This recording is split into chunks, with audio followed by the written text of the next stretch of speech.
Morning, నమస్తే, welcome to with news. లక్ష్యం సమాజహితం. ప్రధాన దినపత్రికలు, దాంట్లో ఉన్నటువంటి వార్తలు, ఆ వార్తలు ఉన్నటువంటి వాస్తవ కోణాన్ని మీకు చూపించే మా ఈ కార్యక్రమం, ఈ పేపర్ ముచ్చట కార్యక్రమం. ముందుగా ఈనాడు పత్రికను చూసినట్లయితే, కోర్టు ధిక్కారణ కేసులో 2 ఐఏఎస్లకు జరిమానా అని చెప్పేసి దానికి సంబంధించినటువంటి బ్యాన్ రైటింగ్ ఇవ్వడం జరిగింది. నవీన్ మిట్టల్ వాకాటి కన్నతో పాటు మరో 2కి ఒక్కొక్కరికి 10,000 చొప్పున విధించిన హైకోర్టు అని చెప్పేసి 10,000 చొప్పున జరిమానా విధించింది హైకోర్టు. కోర్టు ధిక్కారణ కేసులో, అంటే కోర్టు ధిక్కారణ విషయంలో సామాన్యుల నుంచి అడ్మినిస్ట్రేషన్, ఐఏఎస్లు, ఐపీఎస్లు కావచ్చు, ఎవరున్నా సరే కోర్టు ముందు అందరూ ఒకటని చెప్పడానికి ఇది ఒక చిన్న ఎగ్జాంపుల్. కోర్టు ధిక్కారణకు సంబంధించి, అంటే కోర్టు సంబంధించినటువంటి కోర్టు ఏదైతే షరతులు కానీ సంథింగ్ ఏం పెట్టిందో వాటిని అమలు చేయడంలో విఫలమైనటువంటి 2 ఐఏఎస్లకు, సీనియర్ ఐఏఎస్లకు 10,000 కోర్టు జరిమానా విధించని చెప్పేసి దానికి సంబంధించినటువంటి బ్యానర్ ఐటెం ఇక్కడ ఈనాడులో ప్రధానంగా ఇవ్వడం జరిగింది. అదేవిధంగా బీటెక్ జాక్పాట్ అందుబాటులోకి 14,565 సీట్లు. ఇవన్నీ సిఎస్సి, ఐటీ సంబంధిత బ్రాంచ్లు అని చెప్పేసి దానికి సంబంధించినటువంటి బ్రాంచ్. వీటిలో 10,196 కన్వీనర్ కోటా పరిధిలోకి. రాష్ట్రంలో మొత్తం 1,07,000కు చేరిన ఇంజనీరింగ్ సీట్ల సంఖ్య, 73% కంప్యూటర్ సైన్స్లో అని చెప్పేసి బీటెక్ జాక్పాట్ అని చెప్పేసి బీటెక్లో సీట్లను దాదాపు 14,565 సీట్లను పెంచిన విషయం తెలిసింది. దానికి సంబంధించిన వార్తలు ప్రధానంగా ఇవ్వడం జరిగింది. అయితే ఈ పెంచిన సీట్లు 75% సిఎస్సి, ఐటీ సంబంధించినటువంటి, అంటే కంప్యూటర్కి సంబంధించినటువంటి కోర్సు, సిఎస్సి, ఐటీ సంబంధించినటువంటి మెయిన్ కోర్సులనే 70% పెంచినటువంటి పరిస్థితి. అంటే డిమాండ్ ఎక్కువ ఉన్నటువంటి కోర్సులనే పెంచినటువంటి పరిస్థితి. గతంలో చూసుకున్నట్లయితే మనకి అన్నీ, అంటే ఒక 100 సిఎస్సి పెంచితే మెకానికల్ సేమ్ ఒక 100 పెంచిన పరిస్థితి. కానీ ఇప్పుడు 75% కోర్సులు ఏవైతే ఉన్నాయో, ఏవైతే డిమాండ్ ఉన్నాయో, ఏదైతే విద్యార్థులు మెయిన్ ప్రయారిటీ సిఎస్సి, తర్వాత ఐటీ, తర్వాత ఈసీ, వీటికే ఇచ్చే పరిస్థితి. సో వీటికే 75% పెంచినటువంటి పరిస్థితి అని చెప్పేసి దానికి సంబంధించిన వార్త. అది అందుకే బీటెక్ జాక్పాట్ అని చెప్పేసి దానికి సంబంధించిన వార్త ఇవ్వడం జరిగింది. ఇక సీట్లు ఎందుకు పెరిగాయని చెప్పడానికి కూడా దానికి విద్యార్థులు చేయటం లేదని 10,000 సంఖ్యలో ఇంజనీరింగ్ కళాశాలలు మెకానికల్, సివిల్, ఎలక్ట్రికల్, ఈసీ తదితర బ్రాంచ్లోని సీట్లను తగ్గించుకొని అంతే సంఖ్యలో కంప్యూటర్ సైన్స్, ఐటీ దీనికి సంబంధించినటువంటి పెంచుకుంటామని వాళ్ళు గవర్నమెంట్కి అప్పీల్ చేసుకోవడంలో దానికి సంబంధించినటువంటి ఏఐసిటిఈ అనుమతి ఇచ్చిందని చెప్పేసి దానికి సంబంధించిన వార్త. ఇక ఎంసెట్ కౌన్సిలింగ్ తేదీల్లో మార్పు. 12వ తేదీ వరకు వెబ్ ఆప్షన్ నమోదు గడువు. 16 లేదా ఆలోపు తొలి విడత సీట్ల కేటాయింపు. కొత్త సీట్లు అందుబాటులోకి రావడమే కారణమని చెప్పేసి దానికి సంబంధించినటువంటి వార్త ప్రధానంగా ఇవ్వడం జరిగింది. ఎంసెట్ కౌన్సిలింగ్ తేదీల్లో మార్పు. 12వ తేదీ వరకు వెబ్ ఆప్షన్ల నమోదు గడువు. ఇక 16 లేదా ఆలోపు తొలి విడత సీట్ల కేటాయింపు అని చెప్పేసి దానికి సంబంధించినటువంటి వార్త. ఇక high court chief justice Alok Aradhe, Andhra Pradesh సీజేగా justice Dheeraj Singh Thakur, మరో 5 హైకోర్టులకు నూతన ప్రధాన న్యాయమూర్తులు. సీజేఐ జస్టిస్ చంద్రచూడ్ నేతృత్వంలో కొలీజియం సిఫార్సు అని చెప్పేసి దానికి సంబంధించినటువంటి వార్త. ఈ జస్టిస్ అలోక్ మధ్యప్రదేశ్ వాసి, ఇంకా మధ్యప్రదేశ్ చెందినటువంటి వ్యక్తి జస్టిస్ అలోక్. ఇక బీఆర్ఎస్తో కలిసే ప్రసక్తి లేదు బీజేపీ రాష్ట్ర అధ్యక్షుడు కిషన్ రెడ్డి. కాంగ్రెస్, గులాబీ పార్టీ ఒకటేననే వ్యాఖ్య అని చెప్పేసి దీనికి సంబంధించిన వార్త. అంటే ఇప్పుడు విచిత్రమైన పరిస్థితి బీజేపీ పార్టీ ఎదుర్కొంటుంది, తెలంగాణ బీజేపీ. అంటే సోషల్ మీడియాలో కావచ్చు, లేకపోతే బీజేపీ నాయకులు కూడా బాహాటంగా చెప్తున్నారు. అంటే బీజేపీ పార్టీకి, అదేవిధంగా బీఆర్ఎస్ పార్టీ, అధికారంలో ఉన్నటువంటి బీఆర్ఎస్ పార్టీకి, ఇద్దరికి కేంద్రంలో ఒప్పందం ఉంది. సో అందుకనే ఇలాంటి పరిణామాలు జరుగుతున్నాయి.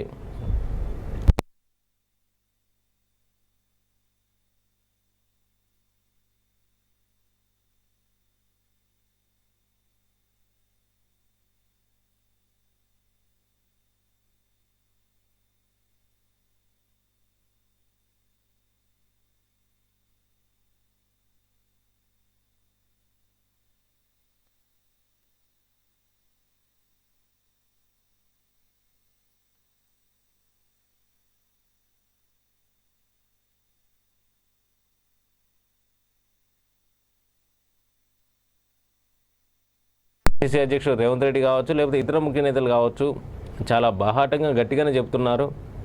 బీజేపీ పార్టీ బీఆర్ఎస్ పార్టీ ఒకటి, బీజేపీ బీ టీమే బీఆర్ఎస్ అని వాళ్ళు చాలా స్పష్టంగా చెబుతున్నటువంటి పరిస్థితి. సో వాళ్ళకి మంచి లోపాయికారి ఒప్పందం ఉంది కాబట్టే ఇంత అవినీతి తెలంగాణ ప్రభుత్వంలో ఇంత అవినీతి జరిగినా కానీ వాళ్ళ మీద ఎటువంటి చర్యలు తీసుకోలేదు. చాలామంది టీఆర్ఎస్ ఎమ్మెల్యేల మీద కావచ్చు, మంత్రుల మీద కావచ్చు, ఈడీ ఏసీబీ రైట్స్ అయినా కానీ వాళ్ళ మీద ఎటువంటి చర్యలు తీసుకోలేదు. అదేవిధంగా కాళేశ్వరం ప్రాజెక్టు సంబంధించి పెద్ద ఎత్తున అవినీతి ఆరోపణ వచ్చినప్పటికీ కూడా దాని మీద కనీసం ఎంక్వైరీ కూడా వేయలేదు. అసలు ఏం జరిగింది, వాటి నిజ నిర్ధారణ కమిటీలు కూడా ఏమీ వేయలేదు. అదేవిధంగా ఇక లేటెస్ట్గా చూసినటువంటి లిక్కర్ స్కామ్స్ సంబంధించి ఛార్జ్షీట్ 4 రిపోర్ట్లలో కవిత పేరు ఉండటము, 4 సార్లు ప్రస్తావించటము ఆ ఛార్జ్షీట్లో. అయినప్పటికీ కూడా అంటే కల్వకుంట్ల కవిత మీద ఎటువంటి చర్యలు తీసుకోలేదు. సో వీరందరి లోపాయికారి ఒప్పందం ఉంది. సో అసెంబ్లీని మాకు వదిలేయండి, పార్లమెంటు మీకు ఇస్తాము అనేది ఒక ఒప్పందం అనేది చాలా స్పష్టంగా అర్థమవుతుందని చెప్పేసి కాంగ్రెస్ పార్టీకి సంబంధించినటువంటి నేతలు ముఖ్యంగా చెబుతున్నారు. అయితే ఈ మధ్య కాంగ్రెస్ పార్టీలో చేరినటువంటి పొంగులేటి శ్రీనివాసరెడ్డి కావచ్చు, అదే చేరాలనుకుంటున్న జూపల్లి కృష్ణారావు కావచ్చు, సో ఇలాంటి వాళ్ళందరూ కూడా సో అక్కడనే ఆ విషయంలోనే వెనకడుగు వేసినట్టు వాళ్ళు మొదట బీజేపీ పార్టీకి పోవాలనే అనుకున్నప్పటికీ కూడా, చర్చలు జరిగినప్పటికీ కూడా, సో ఈ నిర్ణయం వల్ల వాళ్ళు అంటే మా శత్రువు TRS party, BRS party, KCR, so ఆ పార్టీతోనే స్నేహ సంబంధాలు కొనసాగుతున్న బీజేపీ పార్టీలోకి పోతే మేము బక్రాలమైనట్టు అనేది వాళ్ళ ఫీలింగ్. సో అందుకనే ఈటెల రాజేందర్ లాంటి వాడు వెళ్ళి అడిగినప్పటికీ కూడా ఈటెల రాజేందర్కి బ్రెయిన్ వాష్ చేశారే తప్ప వాళ్ళు ఇటు రావడానికి ఆలోచించలేదు. సో ఇది ఎప్పటికైనా కానీ ఎలక్షన్స్ ఉన్నటువంటి నేపథ్యంలో అతి తక్కువ కాలంలో సో ఇది ప్రజల్లోకి ఇంకా విస్తృతంగా పోతే బీజేపీ పార్టీకి చాలా మైనస్ అవుతుంది అనటంలో ఆశ్చర్యం లేదనేది చాలా స్పష్టంగా చెప్పవచ్చు. అందుకనే నిన్న నూతనంగా ఎలక్ట్ అయినటువంటి కిషన్ రెడ్డి గారు బీఆర్ఎస్తో కలిసే ప్రసక్తి లేదనేది ఆయన ఫస్ట్ స్టేట్మెంట్ ఇచ్చారు. సో ఆయన ఏమన్నారు, కాంగ్రెస్ గులాబీ పార్టీ ఒకటేనని ఆయన వ్యాఖ్యానించినటువంటి పరిస్థితి. ఇక పోడు రైతులకు రైతు బంధు, రైతు బీమా మంత్రి కేటీఆర్. పోడు పట్టాల లబ్ధిదారులకు ఈ వానాకాలం పంట నుంచి రైతు బంధుతో పాటు రైతు బీమా వర్తింపజేస్తామని మంత్రి కేటీఆర్ వెల్లడించారు. మంత్రి కొప్పుల ఈశ్వర్తో పాటు రాజన్న సిరిసిల్ల జిల్లాలో పలు అభివృద్ధి కార్యక్రమాల్లో పాల్గొన్నారు. సో దానికి సంబంధించినటువంటి వార్త. సో ఎవరైతే పోడు పట్టాలు అందిస్తున్నటువంటి గిరిజనులకు ఈ వానాకాలం పంట నుంచే వారికి రైతు బంధు, అదేవిధంగా రైతు బీమా కూడా వాళ్ళకి అప్లై చేస్తామని చెప్పేసి దానికి సంబంధించిన వార్త. ఇక మేము ధరణి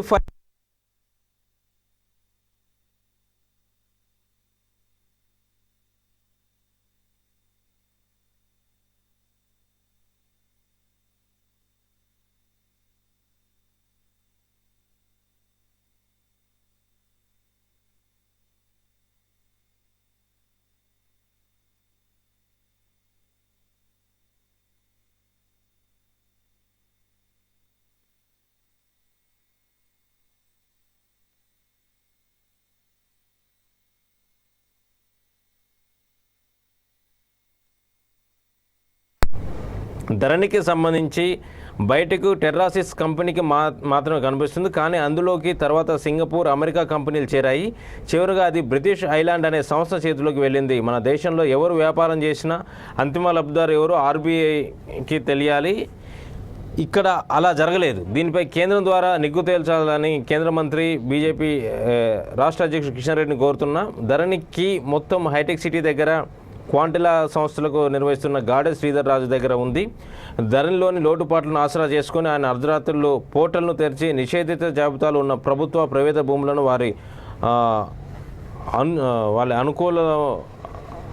వారికి అనుకూలంగా ఉన్న వారిపై మార్చేస్తున్నారని చెప్పేసి ఆయన మండిపడ్డారని చెప్పేసి దానికి సంబంధించిన వార్త. సో ధరణి ఫైల్స్ విడుదల చేస్తాం అంటే ధరణిలో ఎటువంటి అక్రమాలు జరుగుతున్నాయని చెప్పేసి దానికి సంబంధించిన అయితే ముందు తీసుకోవడానికి కంపెనీ ఇండియన్ కంపెనీని తీసుకున్నప్పటికీ కూడా సో ఆ కంపెనీలో తర్వాత సింగపూర్, అమెరికా ఇదైతే అంటే అబ్రాడ్ దేశాలకు సంబంధించినటువంటి కంపెనీలు చేరాయి దీంట్లో. సో మొత్తం చివరిగా బ్రిటిష్ ఐలాండ్ అనే సంస్థ చేతిలోకి వెళ్ళిపోయింది. అంటే తెలంగాణ సమాచారం మొత్తం బ్రిటిష్కు చెందిన కంపెనీకి ఐలాండ్ అనే కంపెనీ చేతిలోకి వెళ్ళింది. సో దీనికి సంబంధించి శ్రీధర్ రాజు దగ్గర ధరణి సంబంధించిన కీ మొత్తం అన్న దగ్గరే ఉంది. రాత్రిలో ధరణి పోర్టల్స్ ఓపెన్ చేసి వాళ్ళకి అనుకూలమైన వారికి ప్రభుత్వ భూములు మారుస్తున్నారని చెప్పేసి చాలా పెద్ద ఆరోపణ చేసినటువంటి పరిస్థితి. దీనికి సంబంధించి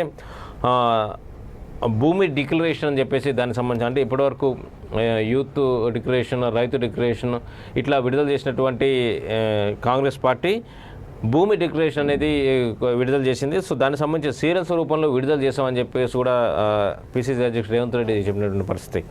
ఇక ఈ మీటింగ్లో ఆసక్తికర పరిణామం, రాజేంద్ర అన్న మీకు అక్కడ న్యాయం జరగదని చెప్పేసి ఈటెల రాజేందర్పై ఆయన వ్యాఖ్యలు చేశారు, ఆసక్తికర వ్యాఖ్యలు చేశారు. అంటే మీరు గతంలో అంటే చేరికల కమిటీ చైర్మన్గా ఉన్నారు, చేరికల కమిటీ నుంచి ఎలక్షన్ క్యాంపెయిన్ చైర్మన్గా ఉన్నారు, మీకు ప్రమోషన్ వచ్చింది తప్ప మీకు అక్కడ ఎటువంటి న్యాయం జరగదు, ఒక్కసారి మీరు పునరాలోచించుకోవాలని చెప్పేసి ఈటెల రాజేందర్కు ఆయన చెప్పినటువంటి పరిస్థితి. ఆయన ఏమన్నారో చూద్దాం. బీజేపీ రాష్ట్ర అధ్యక్షుడు కిషన్ రెడ్డి నియామకంతో బీఆర్ఎస్ బీజేపీల బంధం మరింత బలపడిందని రేవంత్ రెడ్డి ఆరోపించారు. ఫిరాయింపుల కమిటీ నుంచి ఈటెల రాజేందర్ను ఎన్నికల కమిటీకి మార్చి బీజేపీ మరోసారి ఆయన్ని మోసం చేసింది. రాజేంద్రన్న బీజేపీలో మీకు న్యాయం జరగదు, పునరాలోచన చేసుకోనని చెప్పేసి రేవంత్ రెడ్డి సూచించినట్టు దానికి సంబంధించిన వార్త. ఇక భూమి డిక్లరేషన్ సంబంధించి భూమి వాస్తపరిస్థితిలో కొత్త కంప్యూటర్ రికార్డు రూపకల్పన, ఇప్పుడున్న రికార్డు సమస్యలకు నిషేధిత జాబితాలో చేర్చిన పట్టా భూములకు 100 రోజుల్లో పరిష్కారం, జిల్లాకు ఒక భూ ట్రైబ్యునల్, అర్హులందరికీ పోడు పట్టాలు, కొలుదారులకు రుణ అర్హత కార్డులు, 100కు పైగా ఉన్న భూ చట్టాల స్థానంలో ఒకే చట్టం. సో దీనికి సంబంధించి ఇలాంటివన్నీ కలిపి భూమి డిక్లరేషన్గా ఉన్నాయని చెప్పేసి ఆయన విడుదల చేసిన బ్రోచర్లో ఉంది. ఇక కర్ణాటక వ్యూహం అమలు చేద్దాం, కాంగ్రెస్ ఎల్డీఎం సమావేశంలో కీలక నేతల నిర్ణయం అని చెప్పేసి దానికి సంబంధించిన వార్త. గాంధీ భవన్లో కాంగ్రెస్ ముఖ్య నేతలను సమావేశమైనటువంటి పరిస్థితులలో సో కాంగ్రెస్ ముఖ్య నేతలు కర్ణాటక వ్యూహం తెలంగాణలో అమలు చేస్తే తెలంగాణలో అధికారం మనకి సులువుగా వస్తుంది, కొంచెం కష్టపడాలి మనం అని చెప్పేసి దానికి సంబంధించి దాంట్లో ఆ మీటింగ్ సారాంశం ఒకసారి మనం చూద్దాం. తెలంగాణలో రానున్న ఎన్నికల్లో కర్ణాటకలో అమలు చేసిన వ్యూహాన్ని కొనసాగించాలని రాష్ట్ర కాంగ్రెస్ నాయకత్వం నిర్ణయించింది. పోల్ బూత్ ఎలక్షన్ మేనేజ్మెంట్ వ్యూహంతో ముందుకెళ్లేలా కార్యాచరణ సిద్ధం చేసింది. మే వరకు అంటే గురువారం గాంధీ భవన్లో ఇందిరాభవన్లో లీడర్షిప్ డెవలప్మెంట్ మిషన్లో భాగంగా బూత్ లెవెల్ మేనేజ్మెంట్ కార్యక్రమం జరిగింది. రేవంత్ రెడ్డితో పాటు పార్టీ ముఖ్య నేతలు కొప్పుల రాజు, విశ్వనాథ్, సంపత్ కుమార్, శశికాంత్ సింధిల్, మహేష్ కుమార్ గౌడ్, డీసీసీ అధ్యక్షులు హాజరయ్యారు.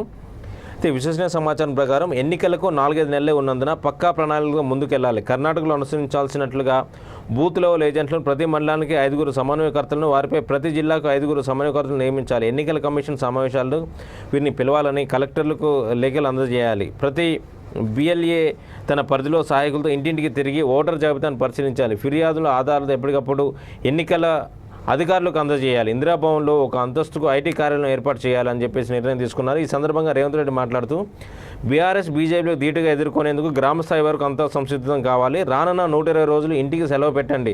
ఈ నెల 15లోగా మండల డివిజన్ అధ్యక్షుల నియామకాలు ముగించాలి. ఓటర్ జాబితా నుంచి ప్రతి నియోజకవర్గంలో 12,000కు పైగా కాంగ్రెస్ అనుకూల ఓట్లను తొలగిస్తున్నారు. ఒక కుటుంబంలో 5 ఓట్లుంటే 2 తొలగిస్తున్నారు. నాంపల్లి నియోజకవర్గంలో ఇది బయటపడింది. మండల డివిజన్ అంటే వాళ్ళు కీలకమైన నిర్ణయాలు తీసుకున్నట్టు తెలుస్తుంది. అంటే ఈ 15 వరకు మండల బూత్ స్థాయి గ్రామ స్థాయిలో సంబంధించినటువంటి కమిటీలు వేస్తారు. సో 120 రోజులు పార్టీ కోసం కేటాయించి ఇంటిని వదిలిపెట్టండి, పార్టీ కోసం కేటాయించింది అధికారం మనకే వస్తుంది. సో ప్రతి నియోజకవర్గంలో దాదాపు 12,000 నుంచి 15,000 ఓట్లు కాంగ్రెస్కి అనుకూలంగా ఉన్నటువంటి ఓట్లను తీసేస్తున్నారు. సో కాంగ్రెస్కి అనుకూలంగా ఉన్నటువంటి ఈ ఇళ్లలో అంటే 5 ఓట్లు కాంగ్రెస్కి పడతాయి ఇంట్లో అనుకుంటే దాంట్లో 2 ఓట్లు తీసేస్తున్నారు.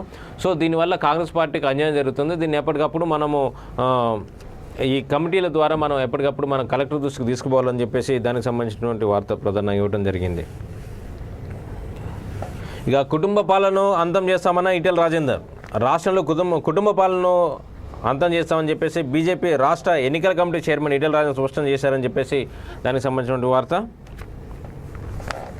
ఇక చివరిగా వెలుగు తీసుకున్నట్లయితే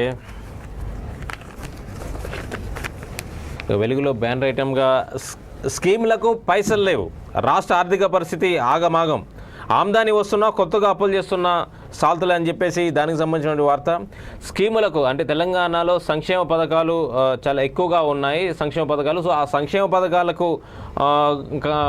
స్కీములు పైసలు సరిపోవట్లేదు, దీనికి తగ్గట్టు కొత్త స్కీములు పెడుతున్నారు, స్కీములకు పైసలు లేవని చెప్పేసి రాష్ట్ర ఆర్థిక పరిస్థితి ఆగమాగం, ఆమ్దాని వస్తున్నా అంటే ఇన్కమ్ వస్తున్నా కానీ కొత్తగా చేస్తున్న అప్పులకు సాల్తలేదని చెప్పేసి దానికి సంబంధించిన వార్త ప్రధానంగా ఇవ్వడం జరిగింది. బీసీలకు 1,00,000 సాయం 15,000 మందికి అని చెప్పేసి బీసీలోని చేతి వృత్తుల వారికి 1,00,000 ఆర్థిక సాయం ప్రకటిస్తామని జూన్ 2 తెలంగాణ ఆవిర్భావ దినోత్సవం సందర్భంగా కేసీఆర్ ప్రకటన చేశారు. అయితే ఇది ఓన్లీ బీసీలు 15,000 కుటుంబాలే ఉన్నాయా తెలంగాణలో అని ప్రశ్నిస్తున్నారు. అంటే కేవలం 15,000 మందికి 1,00,000 రూపాయల ఆర్థిక సాయం ప్రకటిస్తారని చెప్పేసి దానికి సంబంధించిన వార్త. 5 ఎకరాల రైతుల దగ్గరనే ఆగిన రైతు బంధు పంపిణీ, ఫీజు రీయింబర్స్మెంట్ బాకీలు 5,000 కోట్లు, మిడ్ డే మీల్స్ కార్మికులకు 150 కోట్లు పెండింగ్, గొర్రెల పంపిణీ, కళ్యాణ లక్ష్మికి నిధులు ఇస్తలేరు, ఇంకింత ఆలస్యం కానున్న గృహలక్ష్మి స్కీమ్, నిధుల సర్దుబాటుకు తలలు పట్టుకుంటున్న ఆఫీసర్లు అని చెప్పేసి దానికి సంబంధించినటువంటి వార్త ప్రధానంగా ఇవ్వడం జరిగింది. ఇక ట్విట్టర్కు పోటీగా ఫేస్బుక్ సీఈఓ జుకన్ Mark Threads social media platform తీసుకొచ్చారు. లాంచ్ అయిన 2.5 గంటల్లోనే 10 లక్షల యూజర్లు ట్రేడ్ను డౌన్లోడ్ చేసుకున్నారు. ఈ ప్లాట్ఫామ్ని ఇన్స్టాగ్రామ్ తీసుకొచ్చింది. ఇన్స్టాగ్రామ్ యూజర్లు సుమారు 200 కోట్లు ఉంటారని అంచనా. దీంతో ఈ ప్లాట్ఫామ్ నుంచి ట్రేడ్స్కు యూజర్లు మారడం ఈజీగా ఉంటుందని అనలిస్టులు భావిస్తున్నారని చెప్పేసి ట్విట్టర్కు ధీటుగా ఒక కొత్త ప్లాట్ఫామ్ వచ్చింది ట్రేడ్స్ అని చెప్పేసి. సో ఆ ట్విట్టర్ ఇప్పటికే రాజకీయ నాయకుల దగ్గర నుంచి సామాన్యుడి వరకు వాడుతున్నటువంటి పరిస్థితి. సో ఈ ట్విట్టర్లో కొద్దిగా అనుమానాలు ఉన్నాయి. సో ఈ సమాచారం దొంగిలించబడుతుంది, హ్యాక్ అవుతుంది అనేది ఒక ప్రజల్లో ఒక ఆందోళన ఉండే. అయితే ఇప్పుడు ట్రెడ్స్ అనేది ఫేస్బుక్ సీఈఓగా ఉన్నటువంటి జుకర్బర్గ్ తీసుకొచ్చినటువంటి పరిస్థితి అని చెప్పేసి దానికి సంబంధించిన వార్త. ఇక బీఆర్ఎస్ అభ్యర్థులు ఖరారు, మరో 2 వారాల్లో ప్రకటన, దాదాపు 80 స్థానాల్లో ఎమ్మెల్యే క్యాండిడేట్లు ఫైనల్, ఆషాఢ మాసం ముగియగానే అనౌన్స్మెంట్, పోటీ ఉన్న మేధా నియోజకవర్గాల్లో విడతల వారీగా ఎంపిక, ప్రతిపక్షాల కంటే ముందే ప్రచారంలోకి అధికార పార్టీ అని చెప్పేసి బీఆర్ఎస్ పార్టీ గతంలో ముందస్తు ఎలక్షన్లో భాగంగా దాదాపు 3-4 నెలల ముందు అభ్యర్థులను ప్రకటించడము, ప్రజల్లోకి చురుగ్గా వెళ్ళటము వల్ల బీఆర్ఎస్ పార్టీ అంటే ఒక్కొక్క ఇంటిని 3 సార్లు అప్పుడున్నటువంటి క్యాండిడేట్స్ ప్రచారం చేసినటువంటి పరిస్థితి. అయితే ఇప్పుడున్న పరిస్థితుల్లో కూడా ఈసారి కూడా కాంగ్రెస్ బీజేపీతో పోల్చుకుంటే బీఆర్ఎస్ పార్టీనే ముందుగా అభ్యర్థులను ఖరారు చేస్తుంది. మరో 2 వారాల్లో అభ్యర్థుల్ని చేస్తుందని చెప్పేసి అభ్యర్థులని ఖరారు చేస్తుందని చెప్పేసి దానికి సంబంధించిన వార్త. అయితే దాదాపు ముందు 80 స్థానాల్లో క్యాండిడేట్స్ను ప్రకటిస్తారు. అయితే మిగతా చోట్ల విడుదల వారీగా ప్రకటించే అవకాశం ఉంది. అయితే ఇద్దరితో పోల్చుకుంటే బీఆర్ఎస్ పార్టీ అభ్యర్థులే ముందు ప్రచారంలో దూసుకుపోతారని చెప్పేసి దానికి సంబంధించిన వార్త. ఒకసారి చూద్దాం దాన్ని. అసెంబ్లీ ఎన్నికలకు అధికార పార్టీ బీఆర్ఎస్ సిద్ధమవుతుంది. ఇప్పటికే ఎమ్మెల్యే అభ్యర్థులు ఖరారు చేసింది. దాదాపు 70 నుంచి 80 సీట్లలో క్యాండిడేట్లను ఫైనల్ చేసింది. మరో 2 వారాల్లో వారి పేర్లను ప్రకటిస్తుందని తెలిసింది. ఆషాఢ మాసం ముగిసిన వెంటనే అభ్యర్థుల మొదటి జాబితాను కేసీఆర్ ప్రకటిస్తారని బీఆర్ఎస్ ముఖ్య నేతలు చెబుతున్నారు. దీన్ని మంత్రి కేటీఆర్ కూడా ధృవీకరించారని అంటున్నారు. ఇద్దరు అంతకన్నా ఎక్కువ మంది లీడర్లు పోటీ పడుతున్న మేధా నియోజకవర్గాల్లో విడతల వారీగా అభ్యర్థులను ఖరారు చేస్తారని పేర్కొన్నారు. ఈసారి ఎన్నికలు 6 నెలల ముందే అభ్యర్థులు ప్రకటిస్తామని కేసీఆర్ గతంలోనే చెప్పారు. దానికి తగ్గట్టుగానే కేసీఆర్తో పాటు కేటీఆర్, హరీష్ రావు, కవిత వేర్వేరు సభల్లో ఆయా నియోజకవర్గాల్లో పోటీ చేయ అభ్యర్థులు ఎవరో చెప్పేశారు. కాగా రాష్ట్ర అసెంబ్లీ ఎన్నికల షెడ్యూల్ అక్టోబర్ 2వ వారంలో వస్తుందని, నవంబర్ నెలాఖరుకు పోలింగ్ ఉంటుందని అంచనా వేస్తున్నారు. అంటే ఎన్నికల వాతావరణం సమీపిస్తున్న నేపథ్యంలో, అంటే ఇది తెలంగాణలో ఇది ఎన్నికల వాతావరణం. సో ఎన్నికల వాతావరణం సమీపిస్తున్న నేపథ్యంలో ఒక 100 నుంచి 120 రోజుల ముందునే అభ్యర్థులను ఖరారు చేస్తారని చెప్పేసి దానికి సంబంధించిన వార్త. ఇక బీఆర్ఎస్ను పాతరేస్తాం, కేసీఆర్ అవినీతి పాలనపై పోరాడతామన్న కిషన్ రెడ్డి. బీఆర్ఎస్తో బీజేపీ కలిసే ప్రసక్తే లేదు. పథకం ప్రకారం బీజేపీ తప్పుడు ప్రచారం చేస్తున్నారు. ప్రజాధనాన్ని కల్వకుంట్ల ఫ్యామిలీ దోచుకుంటున్నారని ఆరోపణ. కిషన్ రెడ్డి నాయకత్వంలో అధికారంలోకి వస్తామన్న బండి సంజయ్. అయితే ఇప్పటికైనా సరే బీజేపీ అంటే పాత ఆరోపణలు, అంటే జైల్లో పెడతాము లేకపోతే అది చేస్తాం ఇది చేద్దాం అనకుండా తెలంగాణ కోసం తెలంగాణ కోసం ఏం చేస్తాం, ఈ 10 సంవత్సరాల్లో మేమేం చేశాము, మీ అధికారంలోకి వస్తే ఇంకేం చేస్తాం అనేది చాలా సూటిగా స్పష్టంగా చెప్పాల్సిన ఆవశ్యకత ఎంతైనా ఉంది. ఎందుకంటే ఇప్పుడు కేసీఆర్ని జైల్లో పట్టడం వల్లనో లేకపోతే కవితను అరెస్ట్ చేయడం వల్లనో సో ఇలాంటి పరిణామాల వల్ల తెలంగాణ సమాజానికి కానీ తెలంగాణ రైతులకు కానీ ఏమి ఒరిగే పరిస్థితి ఉండదు. అయితే ముఖ్యంగా డెవలప్మెంట్ విషయంలో కేంద్రం తెలంగాణ మీద ఎటువంటి వైఖరి అవలంబిస్తుంది, ఇప్పటివరకు ఎట్లా అవలంబించింది, ఎటువంటి పథకాలు తీసుకొచ్చింది, ఎన్ని కోట్లు విడుదల చేసింది, 8,000 కోట్లు విడుదల చేసింది, ఎంత అభివృద్ధి చేసింది. సో మేము అధికారంలో వస్తే ఇంకేం అభివృద్ధి చేస్తామని ఈ అభివృద్ధి ఎజెండా మీద పోవాల్సిన అవసరం ఉంది. సో అలాంటివి వదిలేసి మళ్ళా బీఆర్ఎస్ను పాత్ర వేస్తాం, కేసీఆర్ అవినీతిని పాలన పోరాడతాం. ఇప్పటి వరకు దాదాపు 9.5 సంవత్సరాలు మీరే అధికారంలో ఉన్నారు. సో ఇప్పటివరకు మీరేం చేశారు కేసీఆర్ అవినీతి పైన అనేది చాలా సూటిగా స్పష్టంగా ప్రజలు అడుగుతున్నారు. దీనికి సమాధానం చెప్పలేని పరిస్థితి. కాంగ్రెస్ పార్టీ కూడా ఇదే ఎజెండాతో, అంటే బీఆర్ఎస్ పార్టీ అనే ఎజెండాతో కాంగ్రెస్ పార్టీ ముందుకు వెళ్తున్న నేపథ్యంలో తెలంగాణలో ఆసక్తికరంగా రాజకీయాలు మారే అవకాశం ఉంటుంది. ఇక ధరణి ఫైల్స్ రిలీజ్ చేస్తామని చెప్పేసి ఇందాక మనం చూసినట్లే ఈ నెల 15 నుంచే అక్రమాలను బయటపెడతాం, బీఆర్ఎస్ బీజేపీది ఫెవికాల్ బంధం అన్న రేవంత్ రెడ్డి. ఇక డోర్నకల్ మార్కెట్లో టమాటాలు చోరీ, రేట్లు ఎక్కువగా ఉన్నాయని ఎత్తుకెళ్ళిన దొంగలని చెప్పేసి గతంలో మనం చూసినట్లయితే ఇంట్లో బంగారము లేకపోతే ఇతర కాస్ట్లీ వస్తువులు ఆర్నమెంట్స్ తీసుకెళ్లేటువంటి దొంగలు ఇప్పుడు టమాటాల మీద పడేటువంటి పరిస్థితి. అంటే నిన్న డోర్నకల్లో జరిగినటువంటి 10 కేజీల టమాటాలు ఎత్తుకెళ్ళినటువంటి పరిస్థితి. అంటే మార్కెట్లో టమాటా రేటు ఎంత విపరీతంగా ఉందో ఈ చిన్న ఎగ్జాంపుల్ ద్వారా అర్థమవుతుంది. సో టమాటానే కాదు, ప్రతి కూరగాయలు కూడా మినిమం 100 నుంచి స్టార్ట్ అవుతున్నటువంటి పరిస్థితి. పచ్చిమిర్చి అయితే 200 దాటినటువంటి పరిస్థితి. సో అంటే ఆంధ్రప్రదేశ్లో లాగానే ఆధార్ కార్డుల మీద 50% అంటే టమాటాలు 50-60 రూపాయలకి ఇస్తున్న పరిస్థితి. సో తెలంగాణలో కూడా ఇంకా నెలన్నర రోజులు ఇలాంటి పరిస్థితి ఉన్న నేపథ్యంలో కొంచెం ప్రభుత్వం కావచ్చు, మార్కెటింగ్ శాఖ కావచ్చు, సో దీనిపైన దృష్టి సాధించాల్సిన అవసరం ఉందని చెప్పేసి పబ్లిక్ కోరుకుంటున్నటువంటి పరిస్థితి. ఇక మోడీ టూర్కు వరంగల్ ముస్తాబు, రేపు ఆర్ట్స్ కాలేజ్ గ్రౌండ్లో బహిరంగ సభ. మొదట భద్రకాళి అమ్మవారిని దర్శించుకున్న ప్రధాని, సిటీలో 2.5 గంటలు ఉండనున్న మోదీ. సో 10,000 మందితో భారీ భద్రత, హనుమకొండ చుట్టూ 20 కిలోమీటర్ల నో ఫ్లై జోన్ అని చెప్పేసి దానికి సంబంధించిన వార్త. ఇక మోడీ టూర్కు వరంగల్ ముస్తాబైంది, దానికి సంబంధించిన వార్త. రేపు ఆర్ట్స్ కాలేజీ గ్రౌండ్లో బహిరంగ సభకు మోదీ వస్తున్నారు. సో మొదట భద్రకాళి అమ్మవారిని దర్శించుకుంటారు ప్రధాని మోదీ. సిటీలో 2.5 గంటలు ఉండనున్న మోదీ, 10,000 మందితో భారీ భద్రత, హనుమకొండ చుట్టూ 20 కిలోమీటర్లకు నో ఫ్లై జోన్ అని చెప్పేసి హై సెక్యూరిటీ ఏర్పాటు చేస్తామని చెప్పేసి దానికి సంబంధించిన వార్త. ఇక కాళ్ళు కడిగి నెత్తిన చల్లుకున్న సీఎం. ఇక మధ్యప్రదేశ్ గిరిజనుడిపై మూత్రం పోసిన ఘటనపై ఆ రాష్ట్ర సీఎం శివరాజ్ సింగ్ చౌహాన్ క్షమాపణ చెప్పారు. బాధితుడు దశామత్ రావత్ను గురువారం తన ఇంటికి పిలిపించుకొని కాళ్ళు కడిగి ఆ నీళ్ళు నెత్తిన చల్లుకున్నారు, శాల్వాతో సన్మానించారు. సో మధ్యప్రదేశ్లో కూడా ఎన్నికల ఉన్నటువంటి నేపథ్యంలో, అతి తక్కువ కాలం ఎన్నికల ఉన్న నేపథ్యంలో ఈ పరిణామం చాలా ఆసక్తి కనబరిచిందని మనం చాలా స్పష్టంగా చెప్పవచ్చు. ఇది ఈరోజు పేపర్ ముచ్చట. తిరిగి రేపటి పేపర్ ముచ్చట కార్యక్రమంలో మళ్ళీ కలుద్దాం. చూస్తూనే ఉండండి V3 న్యూస్, లక్ష్యం సమాజ హితం.